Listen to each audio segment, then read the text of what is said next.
All right, so for the aggressive tiles, okay, for this category, let's start with these four first because we've already sort of talked about a little bit about them to basically explain how the isopod swarm works. Now, these are all the ones that either can get decimated by a particular tile or can decimate, okay? So let's first talk about just simply the Undersea Volcano here.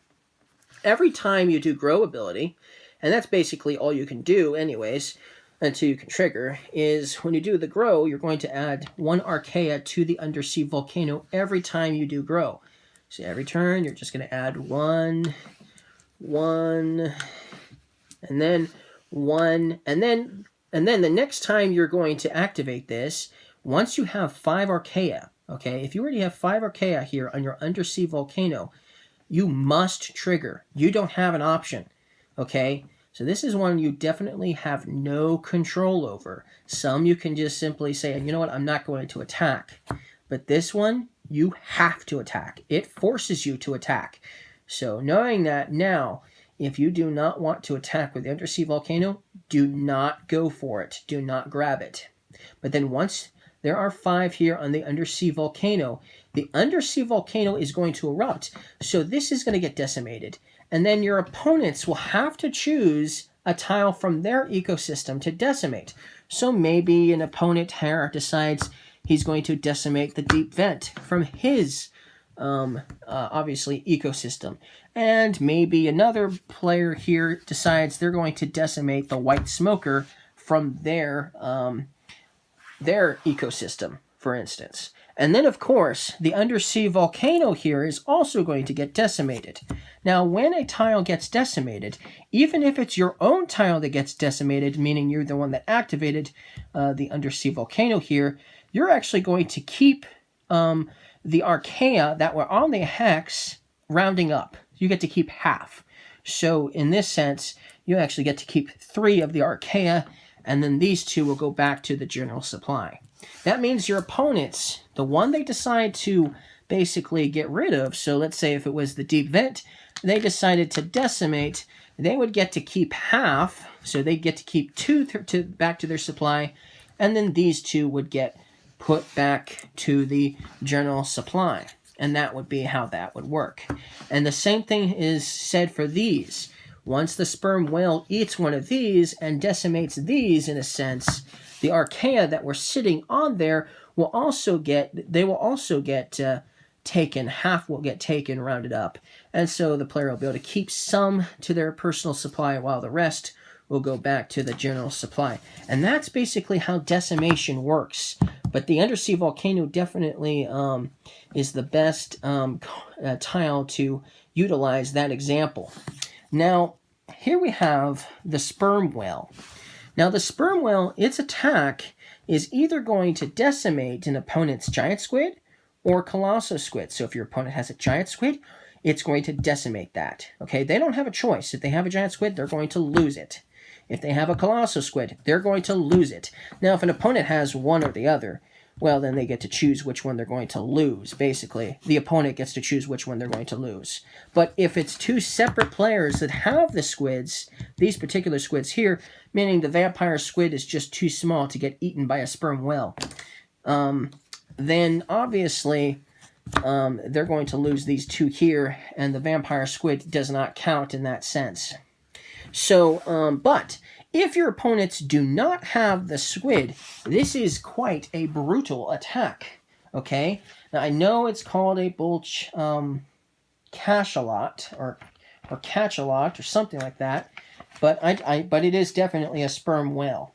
So, how does the sperm whale's growth ability actually work, though? Well, the sperm whale's growth ability actually works based on predation. So if the giant oarfish, for instance, was one of them, and the Goblin Shark here was another one that was adjacent to the sperm whale, then you're going to add 1 Archaea to the sperm whale based on the number of predation symbols adjacent to it, so predation tags. So there's 2 adjacent, so for its growth ability, it's going to get 2. But to trigger its ability, you're going to need 5 archaea on here. So obviously you might spend some time, some turns adding some archaea to the sperm whale here. And then once you get to trigger its ability, then you get to pay 5 archaea. So here's the 5 gone, paid to the general supply. Okay, and then the attack trigger happens.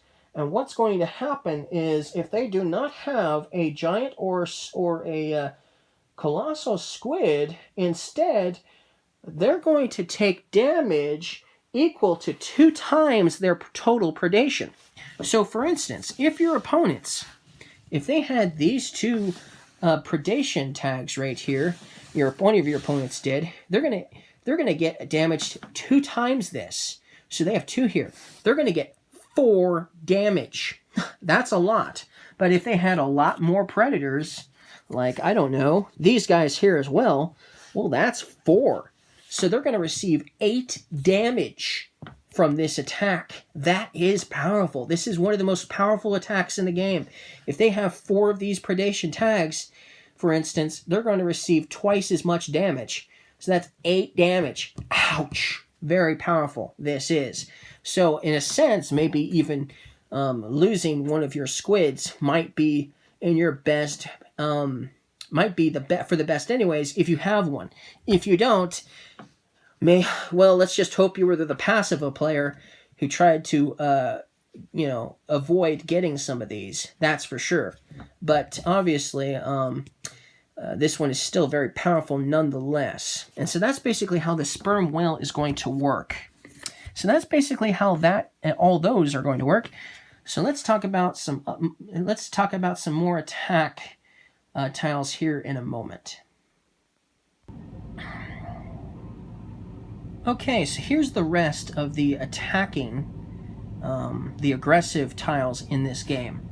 So we have 3, 4, 5, 6 more here. Let's talk about, let's see, the giant oarfish first. So this here, the giant oarfish, the way the growth works for this is actually contingent on the tiles that are adjacent to it that have 2 or more archaea on them. So if the Gulper Eel here had 2, and the Goblin Shark here had 2, but the anglerfish only had 1, then the growth ability for the giant oarfish means you're going to get 2 archaea for its growth ability. Or that's actually 6, right? So let's grab 2. There we go. So that's how much its growth is going to get. It's contingent on how many archaea are sitting on the adjacent tiles surrounding it. Now the trigger is very similar as well. It's going to be contingent on 3 archaea instead of 2. So what you're going to do, first of all, is you're going to spend 3 archaea. So there first of all has to be 3 archaea on the giant oarfish. So you'll pay the 3 archaea on the giant oarfish to activate its attack. Then let's bring some other tiles here into the equation. So let's say an opponent had, for instance, these 2 here, and this one had 3, and this one had 2. Okay, and let's say they had one over here next to the deep vent, another one, and it had, oh, I don't know, let's just say it had 5. So this one had 5, this one had 3, but this one had 2. Your opponents are going to receive damage based on how many tiles they have in their ecosystem that have 3 or more archaea on them. And so, for instance, in this case, then that means that the giant oarfish is actually going to cause 2 damage, okay? So, because they have 1 here and then 1 here. So that means your opponent would receive 2 damage. If they had more tiles in their ecosystem with 3 or more archaea, they would receive more damage than that, obviously. But then in this example, that means your opponent's going to receive 2 damage, and your other opponents, if they're similar to this as well, they're going to receive a similar amount of damage as well, obviously. But that's basically how the giant oarfish attack is actually going to work, okay? So that's how the giant oarfish attacks works. And that's how its growth ability obviously works as well. Now, the Goblin Shark here, its growth ability is adjacent rock. So for every rock that is adjacent to the Goblin Shark will be how much archaea it can get. And so if it was like this, there's 2 adjacent rock to it right now. So its growth ability would be 2 archaea. Then, once it has 3 archaea, so once you obtain at least 3 archaea onto the Goblin Shark, then you get to attack your opponents. So how does the attack work? Well, first you're going to pay the 3 archaea to activate its attack, and then your opponents, if they have a shell, they lose a shell. They actually just lose a shell, thanks to the Goblin Shark. Not only that, though, they'll also receive 1 damage as well. So if they don't have any shells, they're just going to receive 1 damage. But if they have a shell, they're going to lose a shell. And remember, shells work as a defensive strategy to minimize the damage you receive. You get to receive less damage from an attack at the cost of a shell. But this is actually completely taking out a shell out of the equation, as well as 1 damage as well. So the Goblin Shark can definitely rip through a potential defensive strategy completely. If the player is contingent on defending with some shells, but the Goblin Shark comes along and basically eats all the shells, well, there goes your defensive strategy thanks to the Goblin Shark. So basically, in a sense, the Goblin Shark can break through your opponent's defenses. But that's basically how the Goblin Shark and its ability is going to work. Okay, so that's how the Goblin Shark functions. And so now let's talk about the anglerfish here. The anglerfish's ability is actually going to be contingent on what bioluminescence it's adjacent to. So for every tag that for every bioluminescence tag that surrounds or is adjacent to the anglerfish here, it's going to get that many archaea. And so since there's 2 adjacent bioluminescence tags, it's going to get 2 archaea onto the anglerfish. And then the next time you do it, you'll get 2 more, unless you can get more, obviously, more tags adjacent to the anglerfish. But then, for its attack, you spend 3 archaea to attack your opponents, and then your opponent will take damage equal to their total bioluminescence. Ouch. So, let's say one opponent had this much bioluminescence. Let's say even though you had the anglerfish, another player had the anglerfish, and they had these 2 as well, they would receive 1, 2, 3 damage for that. Ouch. But let's just say an opponent had some more bioluminescence. Let's say maybe it was more like this, for instance. Then they're going to receive 2, 3, 4, 5, 6 damage. So that's a lot of damage. So obviously the anglerfish is a good strategy to use if your opponents have a lot of bioluminescence tags. That means they're going to receive more damage versus other players who don't have nearly as much bioluminescence tags. But basically that's how the anglerfish is going to work. Okay, so that's how the anglerfish is going to work. Cool, right? Okay, so the Gulper Eel let's do the Gulper Eel next. So the Gulper Eel, first of all, you're going to have to move all archaea for its growth ability. You're going to have to move all archaea from one adjacent hex to that hex. So it can't get archaea the normal way. It's going to have to take archaea that is adjacent to it to add it to it for its growth ability. So, for instance, if the anglerfish here had 3 archaea, its growth ability will actually take that archaea and put it onto the Gulper Eel. Now, for the trigger effect, you actually spend 3 archaea to trigger its effect, which then you get to take, your opponent takes 2 damage per attack. So every time you trigger its attack with the Gulper Eel, your opponent is going to lose 2 damage. or they're going to lose 2 archaea, basically. They're going to take 2 damage. But that's how the Gulper Eel is going to work. So it's contingent on what it's adjacent to, and obviously how much archaea you're able to basically take from that tile to add to this tile here. But that's basically how those 2 tiles are going to work. Now, we'll save the best for last, or should I say my favorite for last. It's not the strongest attack in the game, but it's my favorite for sure. So here we have the Yeti crab. And first, in order to make more sense of the Yeti crab, let's add a few tiles that have a lot more to do with heat and rock, for instance. Okay, so for the growth ability of the Yeti crab, you're first going to get 1 archaea per adjacent heat and rock. And so there's actually 3 adjacent heat, 2 here, 1 here, and there's also 3 adjacent rock.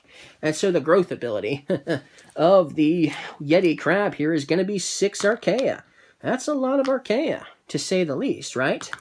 Now, its trigger ability is 3 archaea. So you'll spend 3 archaea from the Yeti crab to the general supply. And what you're going to do is, first of all, you're going to get a shell. So that's nice. You'll get a shell for attacking another opponent. And then each opponent is going to receive 1 damage. So you get a shell, and each of your opponents receive 1 damage per attack. So that's pretty cool. That is definitely pretty cool. Not the strongest attack out there, for sure, but you'll probably get to activate its effect for its trigger ability quite a bit because of the fact that you'll probably be getting lots of archaea for all of the adjacent heat and rock that's adjacent to it. But that's still pretty cool, for sure. Okay, so we got 1 more to explain, just 1 more. So let's do it. So this one here is the vampire squid. It's my most favorite to play with. Now this one does not have a growth ability whatsoever. So in order to understand how you're going to get archaea onto the vampire squid, is it does have a passive growth ability. Okay, so its passive growth ability is, let's say for instance, the deep vent already has 2 archaea on it, and so does this white smoker. It also has 2 archaea on it. Now let's just say you decide you're going to trigger the deep vent's ability, which allows you to take the archaea from the deep vent into your personal supply here. Well, that was a trigger. Every time you trigger an adjacent hex to the vampire squid, the passive growth ability of the vampire squid allows you to add 1 little archaean to the vampire squid. But then let's say you decide to trigger the white smoker's ability, which is basically the same as the deep vent here. Well, now you get these 2, and then to your general supply, and then to your personal supply, and then from the general supply, you'll get to add another archaea to the vampire squid as its passive growth ability. Now, since it doesn't have a real actual growth ability, there won't be a lot going on with the vampire squid until you can trigger its effect. What does its trigger do? Well, its trigger must have 2 archaea on it. So, when you do decide, or when you can activate the vampire squid's trigger effect, you're going to pay 2 of these to the general supply. You're going to pay 2, okay? Then each of your opponents are going to receive 1 damage. So they're going to lose 1 archaea for each of your opponents. They're going to lose 1. And then you're also going to get 1 archaea from the general supply and add it to your personal supply. So basically, you're attacking your opponents, they receive 1 damage, and you're gaining 1 extra point. They're losing a point, you're gaining a point. So that's basically how the vampire squid's going to work. Not the strongest attack out there for sure, but definitely pretty fun to play with in that sense that depending on where you have your vampire squid will depend on how many times you're going to get to trigger its attack, which obviously still is not the strongest attack there is. But basically, that's how all of the tiles work in deep vents. I think I've explained pretty much how all of them work in great detail and great depth indeed. So if you guys liked these videos on the strategies of how all of these work in finite detail, please leave a like, because I enjoyed sharing with you all how each of these work. And I'll see you guys again next time.